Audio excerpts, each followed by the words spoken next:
Sabemos que o mundo não seria o mesmo.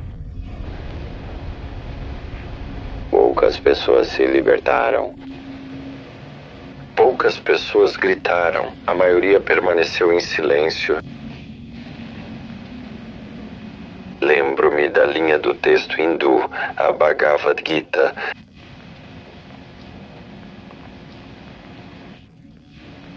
Vishnu está tentando persuadir o rei de que ele deve cumprir seu dever e, para impressioná-lo, assume sua forma multidimensional e diz: "Agora me tornei a morte, o destruidor dos mundos." Acho que todos nós pensamos nisso de uma maneira ou de outra. Quantos de vocês leram a graphic novel Watchmen? Ou viram o filme de Zack Snyder ou a série de televisão da Home Box Office? Espero que muitos tenham feito isso, especialmente a graphic novel, que definitivamente vale a pena. Bem, um dos personagens, talvez um dos mais identificáveis, daqueles que são reconhecidos à primeira vista, como diriam os antigos romanos, é o Dr. Manhattan, ou seja, a reinterpretação de John Osterman, um físico que fugiu com sua família quando era criança da Alemanha nazista e depois se tornou um grande especialista em física, até um infeliz acidente que o modifica radicalmente, fazendo-o se tornar um autêntico super-homem. Bem, essa história, a de John Osterman e do Dr. Manhattan, esse nome Manhattan, deixa bem claro que o autor dos textos e personagens de Watchmen, o escritor inglês Alan Moore, foi inspirado em nosso protagonista de hoje. Um homem que foi visto às vezes como um herói, às vezes como um traidor. Um homem que tentou alertar o mundo sobre a sua criação mais perigosa. Um homem que é uma figura fundamental no cenário da Guerra Fria. Um homem cujo nome se tornou sinônimo de autocrítica, após ter cometido talvez o erro mais imperdoável da história. Um homem chamado Robert Julius Oppenheimer.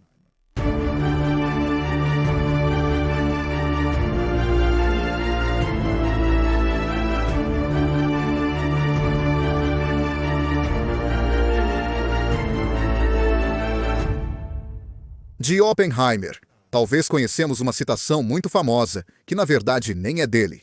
Ele apenas relatou a tradução do Bhagavad Gita, um texto sagrado hindu que remonta a mais de 2000 anos atrás. A Gita é dividida em 42 cantos, cada canto, em vários versos. Bem, o 11º canto, no 32º verso, diz: "Eu me tornei a morte, o destruidor dos mundos." Oppenheimer cita a Gita logo após o teste Trinity, 16 de julho de 1945. É o teste no deserto de Albuquerque que marca o início de uma nova era, a era nuclear. É um ponto sem volta.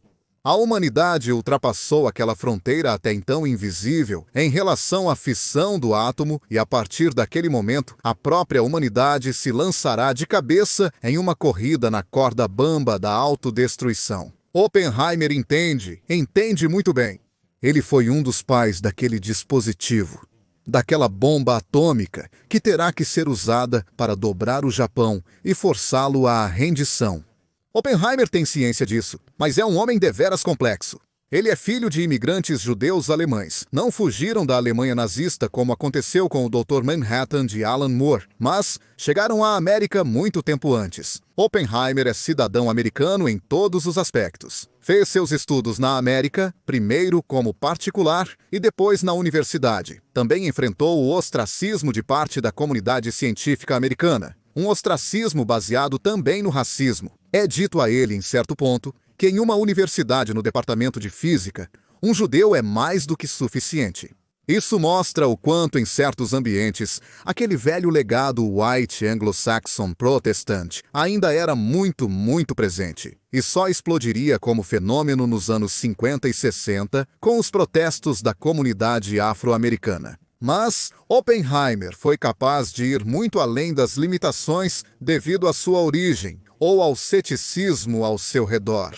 Ele conseguiu, já como jovem pesquisador, estabelecer junto com outro estudioso, Born, o paradoxo de Born-Oppenheimer, um marco na história da física. Ele teve a oportunidade de trabalhar não apenas na América, mas também na Europa. E por um certo período se mudou para a Europa, para depois voltar para casa, com a possibilidade de ensinar e continuar suas pesquisas, até que a origem de suas pesquisas, a natureza de suas pesquisas, o propósito de suas pesquisas se cruzaram com as necessidades de guerra.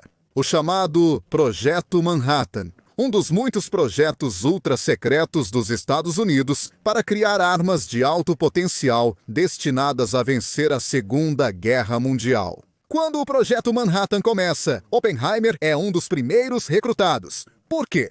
Simplesmente porque ele é genial. Ele é genial em suas intuições.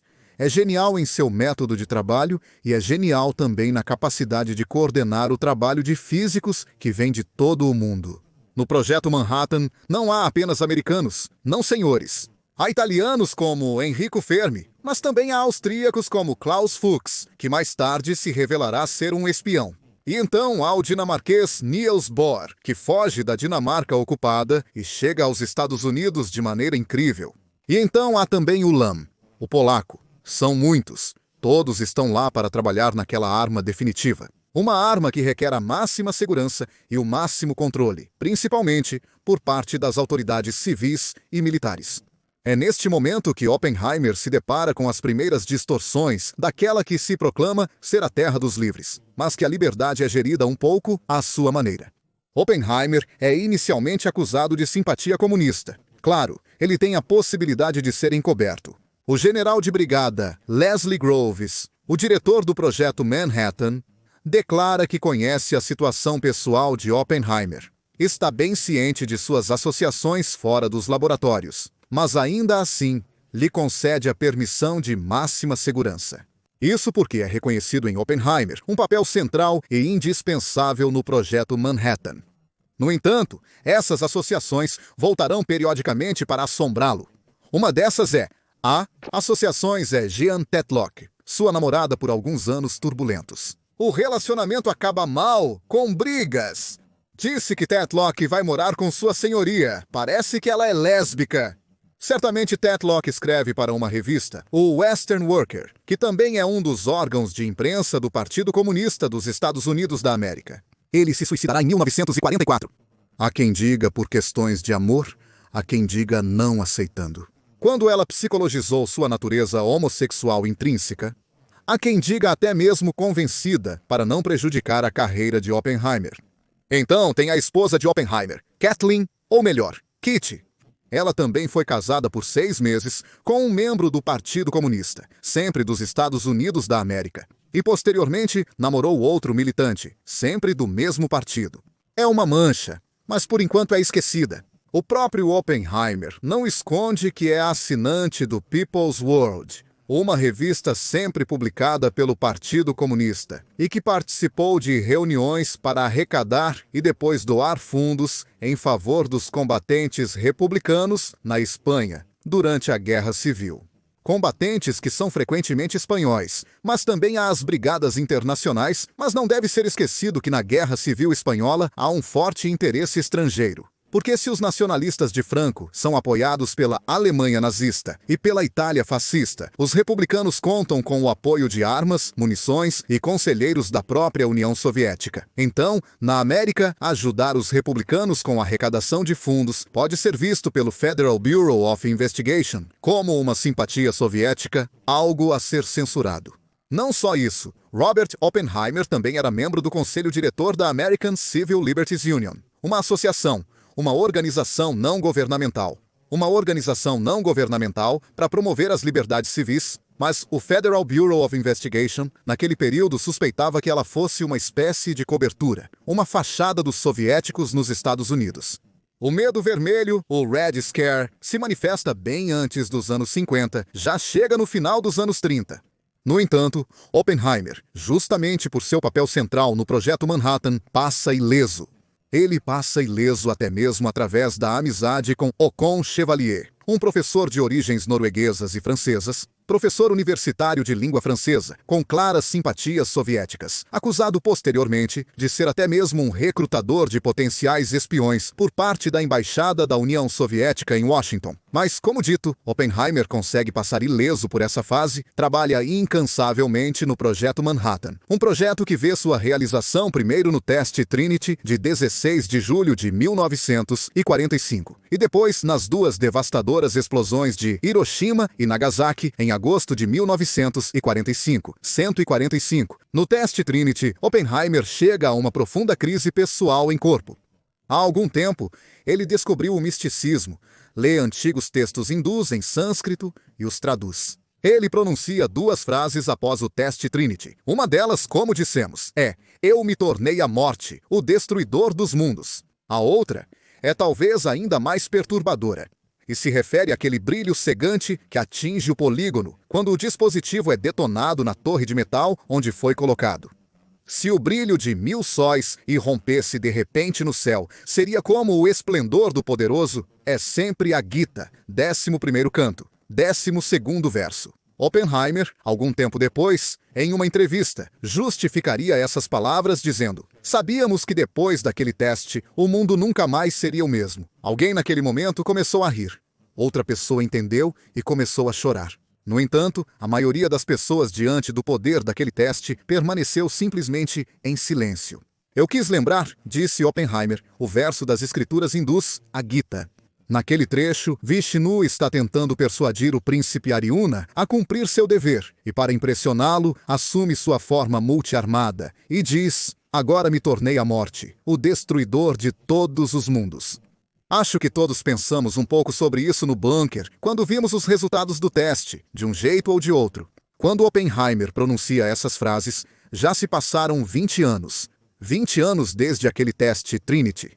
20 anos muito tumultuados para ele, principalmente porque seu calvário com a elite militar e também política americana começa apenas algumas semanas depois. Oppenheimer assume a responsabilidade pelo lançamento em Hiroshima. Afinal, ele também percebe que os japoneses não pretendem se render e precisam ser forçados de alguma forma. Mas o próprio Oppenheimer se declara imediatamente contra o lançamento de uma segunda bomba em Nagasaki. Não há necessidade. Os japoneses já viram que tipo de arma acabou nas mãos dos americanos, e não apenas os japoneses, mas o resto do mundo também. Por que lançar outro dispositivo? Além disso, o segundo de 3 disponíveis, não haveria outros disponíveis imediatamente. Por quê? Não havia necessidade.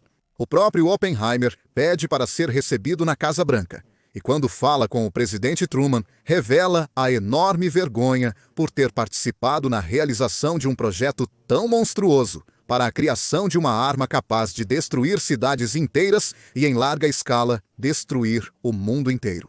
Truman reage irritado. No final da reunião, ele fala com seu secretário de Estado, Dean Acheson, e diz que não quer mais ver aquela cara feia. Ele realmente usa um termo pior. No escritório, nunca mais. A partir daquele momento, para Robert Oppenheimer, começa um verdadeiro inferno na Terra. Ele é gradualmente excluído do consenso militar e político. Então chega a era do macartismo. Todas aquelas acusações de proximidade com o Partido Comunista, que haviam sido silenciadas por vontade política para desenvolver o Projeto Manhattan, ressurgem uma após a outra e são exploradas de maneira enganosa para isolar Oppenheimer, até mesmo tirando dele a possibilidade de realmente ensinar. O próprio Oppenheimer admite que, no fundo, sabia da fé comunista de alguns de seus amigos, algumas de suas associações ou até mesmo de alguns de seus alunos na universidade. Mas são questões pessoais. Ele nunca manifestou proximidade com a União Soviética. Não é um espião como Klaus Fuchs ou Pontecorvo. Não, ele se limitou a fazer o seu trabalho, mesmo que sinta extrema vergonha. Desenvolve-se uma fratura dentro da comunidade científica. Outro pesquisador, como Edward Teller, chega a acusar Oppenheimer de ser realmente amigo dos soviéticos. E essas palavras tão pesadas desencadeiam uma reação terrível até mesmo no mundo acadêmico. O próprio Albert Einstein toma uma posição a favor de Oppenheimer. Diz que essa caça às bruxas é algo indigno para a América. E ele sabe bem disso. Einstein, que fugiu, sim, da Alemanha nazista e sabe bem o que significa sofrer perseguições por ser quem é e por suas próprias ideias. Atrás de Einstein, forma-se um bloco muito compacto de professores universitários e grandes professores que assinam apelos para que essa caça às bruxas termine e Oppenheimer seja reabilitado. A caça às bruxas termina. Termina mais que tudo porque o macartismo encontra seu inglorioso, mas digno fim quando se descobre que são apenas paranoias de poucos políticos e militares obcecados por um perigo vermelho que é muito, mas muito menor do que eles podem pensar. Oppenheimer deve esperar muito porque não é fácil para ele voltar ao ensino. Ele encontra portas fechadas, encontra reitores embaraçados, encontra até situações em que se torna ao mesmo tempo objeto do desejo de conhecer, mas também apontado como indesejado. Ele deve esperar os anos 60, deve esperar a presidência de Lyndon Johnson para obter uma verdadeira reabilitação. Quase 20 anos, muito tempo. A viúva do presidente Kennedy revelará mais tarde que seu marido queria reabilitar Oppenheimer. Aliás, Kennedy, antes mesmo de se tornar presidente, como senador, se opôs a um dos maiores acusadores de Oppenheimer. Mas aquele perdão presidencial, ou melhor, aquela reabilitação, nunca chegou. Oppenheimer viverá os últimos anos de sua vida consciente de ter cumprido seu dever, incluindo se opor aos belicistas, alertando sobre os riscos da criação da bomba de hidrogênio. O verdadeiro dispositivo do fim do mundo, para citar aquele outro belo filme que é o Dr. Strangelove. Oppenheimer, no entanto, verá seus esforços frustrados pela ambição, pela vontade das esferas militares de ter uma arma cada vez mais poderosa para poder exercer uma posição de força e um braço de ferro contínuo com o adversário. Em 65, Oppenheimer descobre que está doente, tem um câncer terminal. É devido ao seu único vício, o fumo. Sempre fumou muito. Se empenha até o último dia para divulgar a consciência crítica. Aquela que na Itália, Rita Levi Montalcini chama de ética do cientista. Aquele aspecto, muito mais filosófico, mas acima de tudo, moral, que deveria impor uma disciplina a quem explora a ciência, entendendo que certos limites nunca deveriam ser ultrapassados. Oppenheimer entra em coma e morre em 1967. Deixa para trás o legado da era nuclear, uma era que, como dissemos, transforma completamente a vida humana. Porém, permitam-me uma reflexão ao final. É verdade. Robert Oppenheimer pagou, como ele mesmo disse, o pecado que a casta dos cientistas conheceu ao criar aquela bomba. Mas Robert Oppenheimer também ensinou algo.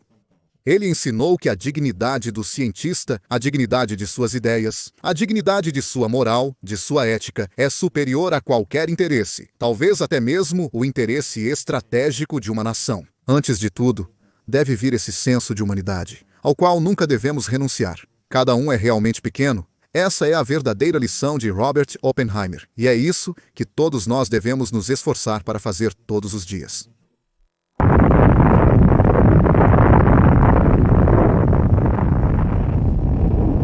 Eu sabia que o mundo não seria o mesmo.